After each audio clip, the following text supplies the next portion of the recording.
संवाद मेळाव्याच्या निमित्तानं या बोरीबडा गावामध्ये आल्याबद्दल प्रथमतः बोरीबडा गावच्या वतीने आपलं मनापासून हार्दिक असं स्वागत करतो। येत्या 20 तारखेला होणाऱ्या जी निवडणूक महाराष्ट्राच्या आत्मीयतेची निवडणूक आहे आणि या भाजप सरकारनं राज्यामध्ये कशा पद्धतीने शेतकऱ्यांची असेल अनेक प्रकारची कशी वाट लावली आहे आणि या 20 तारखेला त्या भाजप सरकारनं केलेल्या कारनाम्याची उतराई करण्यासाठी खऱ्या अर्थानं आपल्याला महाविकास आघाडीला आणि दौंड तालुक्यामध्ये तुतारी समोरचं बटन दाबून सर्वांनी रमेश आप्पांना विजयी करायचे यासाठी खऱ्या अर्थानं ही निवडणूक आहे। गेली 10 वर्ष ज्यांच्याकडे सत्ता आहे आणि त्या 10 वर्षाच्या कालखंडामध्ये फक्त आश्वासनं द्यायची आणि लोकांना फक्त निवडणुकीपुरतं बोलवायचं आणि मतपत्रात पाडून घ्यायचं ही सत्ताधाऱ्यांनी या ठिकाणी गेली 10 वर्ष हा कारभार चालवलेला आहे। बघून गेल्या 5 वर्षाच्या कालखंडामध्ये या स्थानिक आमदारांना या बोरीबडाला कधी भेट दिली नाही, परंतु या 8 दिवसाच्या काळामध्ये 4 वेळा कुटुंबातील प्रतिनिधी त्यांचे येऊन गेलेले आहेत।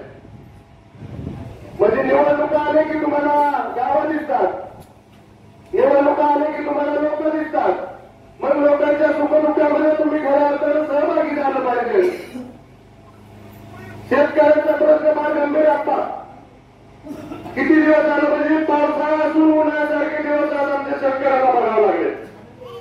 अनेक दिवस झालं आज केलं बंद आहे। पिण्याच्या जुन्या पाण्याची परिस्थिती आज बोरी असेल, तामनवाडी असेल, दायब असेल या गावांची परिस्थिती गंभीर आहे।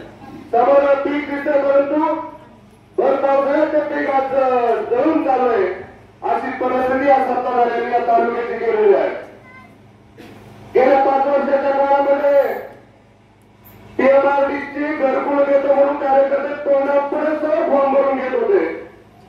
मग मला गावातील सर्व मंडळींना विचारायचंय की बोरीबडा गावामध्ये किती लोकांना घरकुलाचा फायदा यांनी करून दिला आणि किती लोकांना घरकुलं दिली हा प्रश्न खऱ्या अर्थाने सत्ताधाऱ्यांना आणि त्यांच्या स्थानिक पदाधिकाऱ्यांना आणि कार्यकर्त्यांना विचारण्याची गरज आहे।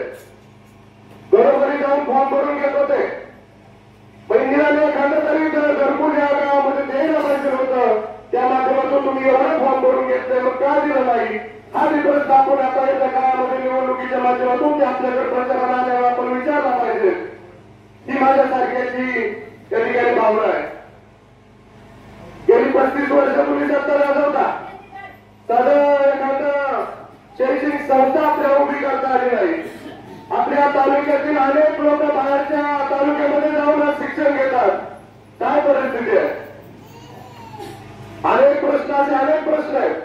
गावातील गायरानाचा विषय, निवडणूक आली की गावाला गायरान आठवलं बापू, निवडणूक आली तर की लगेच तुमची गायरानाची घरं कायम स्वरूपी करून देणार, तेव्हा किती करून देणार। 10 वर्षांनी तेच ऐकतोय, निवडणूक आली की गायरान आठवलं। आता हा विषय तुम्ही आमदार तर होणारच आहे, हा विषय प्रामुख्यानं तालुक्यातील बरेच गावचा विषय, हा विषय खऱ्या अर्थानं गायरानातील जी घरं आहेत ती कायम स्वरूपी त्या कुटुंबाच्या मालकीची झाली पाहिजे, हा विषय खऱ्या अर्थानं महत्वाचा आहे आणि तो नक्कीच आपण सोडवताल अशी खात्री माझ्यासारख्या कार्यकर्त्याला या ठिकाणी आहे। म्हणून जास्त बोलून आपला वेळ घेणार नाही। यानंतर या ठिकाणी श्यामलताईला विनंती आपण 2 मिनिटं या ठिकाणी बोलायची आणि सर्वांना विनंती करतो येत्या 20 तारखेला तुतारी वाजवणारा माणूस या चिन्हासमोरील बटन दाबून रमेश आप्पांना या गावातून भरघोस मताने आपण मतदान करावं अशी विनंती करतो आणि या ठिकाणी थांबतो। रामकृष्ण हरी।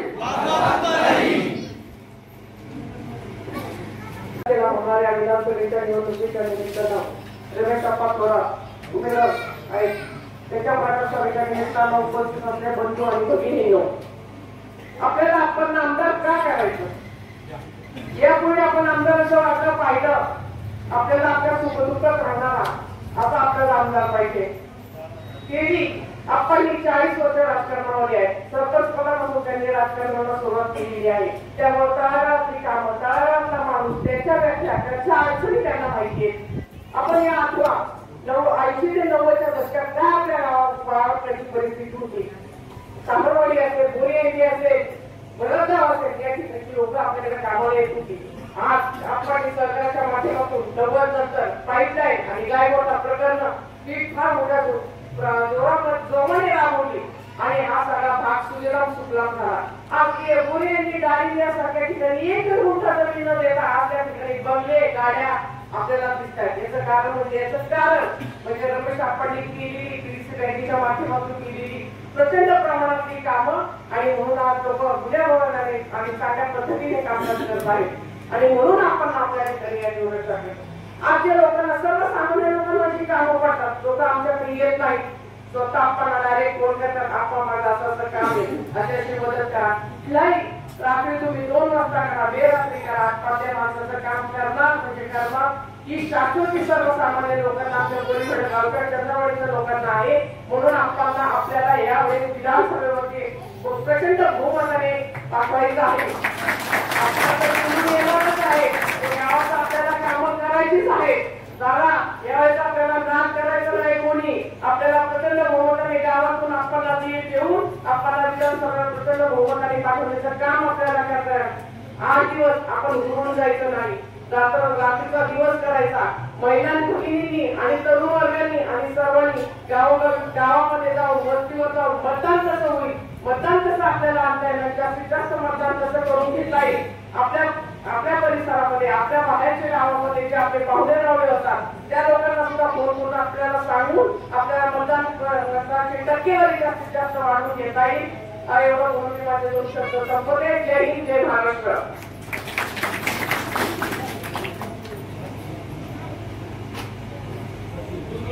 यानंतर दिग्विजय जे